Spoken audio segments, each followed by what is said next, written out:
பிரியமானவர்களே, இயேசு கிறிஸ்துவின் நாமத்தில் நான் உங்களை வாழ்த்துகிறேன். சுகமாக இருக்கிறீங்களா? ஏதாவது பிரச்சனையா, தேவையா, வியாதினால் கஷ்டப்படுறீங்களா? பயப்படாதங்க. இன்றைக்கு நம் ஜெபத்தை கேட்டு ஆண்டவர் இயேசு உங்களுக்கு அற்புதம் செய்ய போகிறார். உங்களுடைய துக்கம் சந்தோஷமாக மாறும். ஆண்டவர் என்ன வாக்கு கொடுத்திருக்கிறார் தெரியுமா?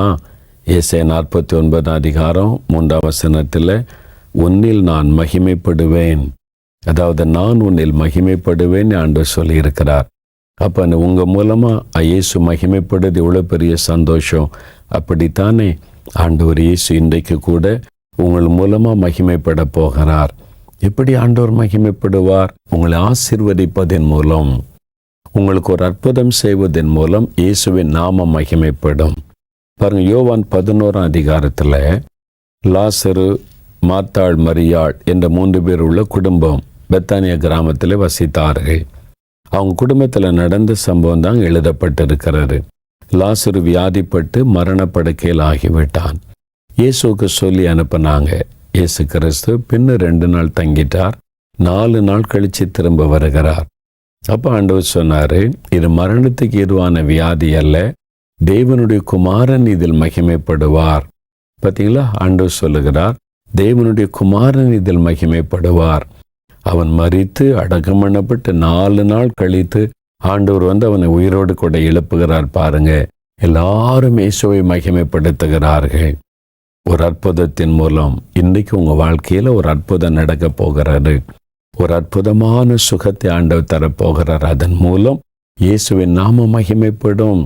அவருடைய மகிமை எல்லாரும் அறிந்து கொள்ளுவார்கள். நான் பாருங்க, வியாதி படுக்கையில் சாக கிடந்தப்போ தானே இயேசு எனக்கு அற்புதம் செய்தார். அந்த அற்புதத்தின் மூலமாக ஆண்டவருடைய நாமம் இன்றைக்கு வரைக்கும் மகிமைப்பட்டு வருகிறது. அப்போ இன்றைக்கு நீ என்ன வியாதியில் கஷ்டப்படுறீங்க? இந்த நோய் சுகமாகாது, இது பரம்பரை வியாதி, சாக வரைக்கும் இந்த வியாதி இருக்கும், அப்படிலாம் மருத்துவம் சொல்லி இருக்கலாம். ஏன்னா அது மருத்துவத்தின்படி கண்டுபிடித்தது சொல்கிறாங்க, அது தவறல்ல. ஆனால் இயேசு இயற்கைக்கு மேற்பட்ட காரியத்தை செய்கிறவர். இன்றைக்கு உங்களுக்கு ஒரு அற்புத சுகத்தை தரப்போகிறார். கேன்சரை மறைய பண்ணுவார், கிட்னியை சுகமாக்கி விடுவார், கைகள், கால்கள், எலும்புகளில் சுகத்தை ஆண்டவர் தருவார், கண்களில் அற்புத சுகத்தை தருவார். என் கூட சேர்ந்த விசுவாசத்தை நீங்கள் ஜெபித்தா போது உடனே அற்புதத்தை காண்பீர்கள். அப்போ ஆண்டவர் உங்களுக்கு ஒரு அற்புதம் செய்வதன் மூலம் அவருடைய மகிமையை விளங்க பண்ணுவார். அதனால் ஆண்டவரே எனக்கு ஒரு அற்புதம் செய்யுங்க, ஒரு அற்புத சுகம் கொடுங்க, நான் உம்மை மகிமைப்படுத்துவேன்னு சொல்லுங்க. அவரை மகிமைப்படுத்தணும், வேற ஒன்றும் ஆண்டவர் எதிர்பார்க்கல. நீங்கள் மகிமைப்படுத்தினாலே ஆண்டவருடைய உள்ள மகிழ்ச்சி அடைந்து தொடர்ந்து உங்களை ஆசீர்வதிக்கும். அப்போ ஆண்டவர் லாசருவை உயிரோடு கூட எழுப்புகிறார். அப்பொழுது எல்லா ஜனங்களும் ஆண்டவர் எவ்வளோ துதித்திருப்பாங்க. திரளான மக்கள் இயேசுவின் மேலே விசுவாசம் வைத்தார்கள் என்றும் வேதத்தில் நாம் வாசிக்கிறோம். சரி, ஒரு அற்புதமான சுகம் கொடுப்பதன் மூலம் இயேசுவின் நாமம் மகிமைப்படுகிறது. ஆண்டவர் நம்மிலே மகிமைப்படுகிறார். அது மாத்திரமல்ல, உடைய கையின் பிரயாசத்தை ஆசீர்வதிப்பது, வருமானத்தை ஆசீர்வதிப்பது, தேவைகளை சந்திப்பது, அந்த அற்புதத்தின் மூலமாகவும் அவருடைய மகிமை உங்கள் மூலமாக வெளிப்படும். நான் உன்னில் மகிமைப்படுவேன் என்று சொன்ன ஆண்டவர் உங்களை ஆசீர்வதித்த உயர்த்தி அதில் ஆண்டவர் மகிமைப்படுவாராம். வேத புஸ்தகத்தில் ஆதியாகமம் 21 அதிகாரம் வாசிக்கும்போது தேவனால் தெரிந்து கொள்ளப்பட்ட ஆபிரகாம் என்கிற மனிதரை குறித்து வாசிக்க முடியும். அவர் ஆண்டவருடைய வார்த்தைக்கு கீழ்ப்படிந்து கர்த்தர் சொல்லுகிறபடியே அவர் ஒரு அந்நிய தேசத்தில் இருக்கிறார். அவர் செய்கிறதெல்லாம் கர்த்தர் ஆசீர்வதிக்கிறார், பெருக பண்ணுகிறார், உயர்த்துகிறார். அவருடைய செல்வம் பெருகுகிறது, வேலையாட்கள் பெருகுகிறார்கள். இதெல்லாம் பார்க்கிறான் அந்த பெலிஸ்தியா தேசத்தினுடைய ராஜா அபிமெலேக்கு. அதெல்லாம் பார்க்கிறான். ஒரு தேசத்தை ஆளக்கூடிய ராஜா ஆபிரகாம் என்கிற ஒரு மனிதன் தேவனால் ஆசீர்வதிக்கப்படுவதை கண்டபோது அவனுக்குள்ள ஒரு பயம் வருகிறாரு. இவனால் எனக்கு ஒரு தீங்கு வந்துடக்கூடாது, அவனோடு உடன்படிக்கை பண்ணலாம் என்று வேத புஸ்தகத்தில் ஆதியாகமம் 21 அதிகாரம் 22 வசனம் வாசிக்கும்போது அபிமெலேக்கு ஆபிரகாமை பார்த்து சொல்லுகிறார், நீ செய்கிற காரியங்கள் எல்லாவற்றிலும் தேவன் உன்னுடனே இருக்கிறார். நீ செய்கிற எல்லாவற்றிலும் தேவன் உன் கூட இருக்கிறதுனால எல்லாம் சக்சஸ், எல்லாம் ஆசீர்வாதமாக இருக்கிறது என்று சொல்லி அவள் சொல்லி உடன்படிக்கை பண்ணி கொள்கிறான். ஒரு ராஜா சாதாரண ஒரு மனிதனை சந்தித்து அவனோடு உடன்படிக்கை பண்ணி கொண்டான் என்று நாம் வாசிக்கிறோம். அதே விதமாக ஆதியாகமம் 26 அதிகாரம் 26 முதல் 29 வரை நீங்கள் வாசித்து பாருங்க. அங்கே ஆபிரகாமின் குமாரனாகிய ஈசாக்கு, இந்த ஈசாக்கு விதைத்த போது 100 மடங்கு பலனை கர்த்தர் அடையும்படி செய்தார்.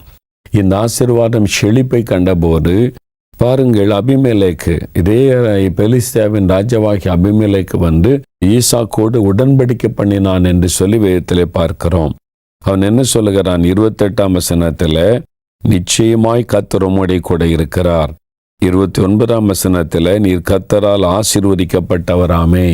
கர்த்தர் உம்மோடு கூட இருக்கிறார், நீர் கர்த்தரால் ஆசீர்வதிக்கப்பட்டவர் என்பதாக அவர் சொல்லுவதை பார்க்கிறோம். ராஜா வந்து இந்த மனிதனோடு உடன்படிக்கை பண்ணக்கூடிய அளவு கர்த்தர் அவரை ஆசீர்வதித்திருந்தார். உங்களை கர்த்தர் ஆசீர்வதிக்க போகிறார். வருமானத்தை பெருக பண்ண போகிறார். வியாபாரத்தை செழிக்க பண்ண போகிறார். வியாபாரத்தை பெருக செய்ய போகிறார். நீங்கள் செய்கிற காரியத்தை வாய்க்க செய்ய போகிறார். வேலையிலே கர்த்தர் உங்களை உயர்த்த போகிறார். உங்களை ஆசீர்வதித்து உயர்த்தும் போது இயேசுவின் நாமம் மகிமைப்படும். உங்கள் மூலமாக அவர் மகிமைப்படுவார். அதற்காகத்தான் இந்த ஆசீர்வாதங்களை எல்லாம் உங்களுக்கு அருளி செய்து உங்களை மகிழ பண்ண ஆண்டவர் விரும்புகிறார். இந்த நாளில் கூட ஒரு அற்புதம் உங்களுக்கு நடக்க போகிறது. ஆசீர்வாதம் உங்களை தேடி வரப்போகிறது. எனக்கு துபாய் தேசத்தில் ஒரு சகோதரனை தெரியும். டேவிட் ராஜ் என்கிற அந்த சகோதரர் ரொம்ப படிப்பறிவு கிடையாது, ஏழை குடும்பத்தை சார்ந்தவர். எப்படியாவது போய் பிழைச்சிக்கொள் என்று சொல்லி அவரை துபாய்க்கு ஒரு நண்பர் அழைத்து கொண்டு வந்தார். நல்லா படித்த சர்டிஃபிகேட் இருந்தால் தானே பெரிய வேலைக்கெல்லாம் போக முடியும். ஒன்றுமே கிடையாது, ஸ்கூல் கூட முடிக்கவில்லை, ரொம்ப படிப்பறிவு கிடையாது. அதனால் கூலி வேலை கிடைக்குமான்னு சொல்லி மணிக்கணக்காக போய் காத்து கிடப்பார். அன்றைக்கு வேலை கிடைச்சா உண்டு, இல்லைன்னா இல்லை. ஆனால் ஒரு நாள் இயேசுவை பற்றி கொண்டார். ஆண்டவருடைய வாழ்க்கையில் வந்த பிறகு கர்த்தர் அவரை ஆசீர்வதித்து அவரை பிஸ்னஸ் மேனாக உயர்த்தி விட்டார். அவர் பலருக்கு வேலை கொடுக்கக்கூடிய அளவு கர்த்தர் உயர்த்தி வைத்திருக்கிறார். அவர் ஆண்டவர் மேல் வச்சிருக்கிற அன்பு விசுவாசம் பெரியது. எல்லாம் நல்லா போய் கொண்டு இருந்தது. திடீரென்று ஒரு பிரச்சனை. அவங்க நம்பின மக்களால் மோசம் போக்கப்பட்டு மிகுந்த ஒரு நெருக்கடி உண்டானது. அவரை கைது பண்ணி ஜெயிலில் வச்சிருவாங்க. இனிமேல் அவரால் அந்த பணத்தை திருப்பிலாம் செலுத்த முடியாது. இனிமேல் அவரால் தொழில் செய்ய முடியாது. அவ்வளோதான், எல்லாம் முடிஞ்சு போனது என்பதாக எல்லாரும் பேசினார்கள். அவரை நேசிக்க, ஆறுதல் சொல்ல, ஜெபிக்க கூட ஆட்கள் இல்லாத அளவிற்கு எல்லாரும் அவரை என்ன நடக்க போகுதோன்னு பார்த்து கொண்டிருந்தார்கள். ஆனால் கர்த்தரை மாத்திரம் உறுதியாய் பற்றி கொண்டார். நான் உன்னில் மகிமைப்படுவேன் என்று சொன்ன ஆண்டவரை மகிமைப்படுத்துகிற அந்த குடும்பத்திற்கு அவர் இறங்கினார். மறுபடியும் கர்த்தர் ஆசீர்வதித்தார். அந்த இக்கட்டிலிருந்து விடுதலையாக்கினார். கர்த்தர் உயர்ந்த ஸ்தானத்தில் வைத்தார். அவருடைய தொழில் மறுபடியும் பெருக ஆரம்பித்தது. அவருடைய தொழில் செய்யக்கூடிய அவளை பழக்கமான இஸ்லாமிய இந்து நண்பர்கள் சொன்னார்கள், நீ வணங்குகிற கடவுள்தான் உனக்கு இவ்வளவு பெரிய வெற்றியை கொடுத்திருக்கிறார். இந்த தேசத்தில் இந்த மாதிரி பிரச்சனையில மாட்டி வெளிவந்தவங்க யாருமே கிடையாது. ஆனால் நீ ஆராதிக்கிற, விசுவாசிக்கிற உன் ஆண்டவர் இயேசு உனக்கு இவ்வளவு பெரிய ஆசீர்வாதத்தை கொடுத்து விட்டார் என்று சாட்சி சொல்லி மகிமைப்படுத்தினார்கள். புறஜாதி மக்கள் இயேசுடைய மகிமையை அவரிலே கண்டார்கள். உங்க வாழ்க்கையில நடக்கும். இனி அவ்வளவுதான் நினைக்கிறீங்களா? ஒரு புதிய ஆரம்பத்தை கர்த்தர் உண்டாக்குவார். எல்லாம் முடிந்து போனது என்று கலங்குகிறீர்களா? ஆண்டவரால் உங்களுக்கு அற்புதம் செய்ய முடியும். அதனால் உங்களை ஆசீர்வதித்து உயர்த்துவதன் மூலம் இயேசு தன்னுடைய மகிமையை விளங்க பண்ணுவார். அநேகர் அதை அறிந்து இவர் ஆசீர்வதிக்கிற தேவன் என்பதை உணர்ந்து அவரை மகிமைப்படுத்துவார்கள். அதற்காக ஆண்டவர் உங்களை ஆசீர்வதிக்க போகிறார். உடைய வருமானத்தை பெருக பண்ண போகிறார். தொழிலை கர்த்தர் ஆசீர்வதிக்க போகிறார். தடைப்பட்டிருக்கிற காரியங்களின் தடைகளை கர்த்தர் மாற்றப் போகிறார். நீங்க இயேசுவை மகிமைப்படுத்துவீர்கள்.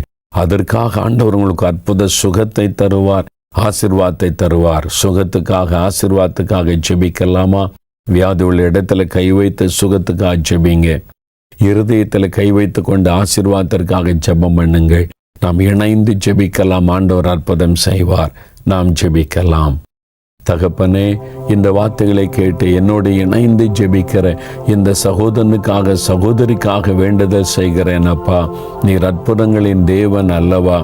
தகப்பனே, இந்த நேரம் நாங்கள் ஜெபித்து கொண்டிருக்கிற இதே நேரமுடைய கரம் தொடுவதாக. வியாதிப்பட்டவர்கள் சுகம் அடையட்டும் இயேசுவின் நாமத்தினாலே.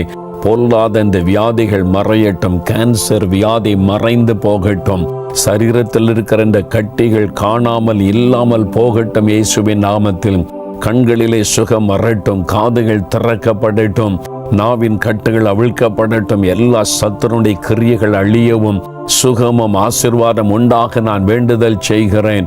கர்த்தருடைய கரம் இப்பொழுதே தொட்டவளை ஆசீர்வதித்து மகிழ பண்ணுவதாக. ஆண்டவரே, இன்றைக்கு ஆபிரகாமையும் ஈசாக்கையும் உயர்த்தி ராஜாக்களும் அந்த உடன்படிக்கை பண்ணக்கூடிய அளவு நீர் ஆசீர்வதித்தீரேன். அப்படியே இந்த பிள்ளைகளை எல்லா விதத்திலும் ஆசீர்வதியும். வருமானத்திற்கான வழிகளை திறந்தருளும். ஆண்டவரே, அவருடைய கையின் பிரயாசங்களை ஆசீர்வதித்து மேன்மைப்படுத்தும். இவர்கள் அநேகருக்கு ஆசீர்வாதமாய் இருக்கும்படி கர்த்தர் ஆசீர்வதிக்க வேண்டுமாய் நான் ஜெபிக்கிறேன் அப்பா. இந்த நாளில் ஒரு அற்புதத்தையும் ஆசீர்வாதத்தையும் அருளி கர்த்தர் அவளை மகிழ பண்ணும். இவனுடைய ஜெபம் கேட்கப்பட்டதற்காய் ஸ்தோத்திரம். இந்த பிள்ளைகள் மூலம் நீர் மகிமைப்பட போகிறதற்காக ஸ்தோத்திரம். எந்த துறையில் அவர்கள் பணி செய்கிறார்களோ அந்த துறையில் அவளை உயர்த்த போகிற அன்பிற்காக உமக்கு ஸ்தோத்திரம். கர்த்தருடைய கரம் என்றும் கூட இருந்து நடத்தட்டும்.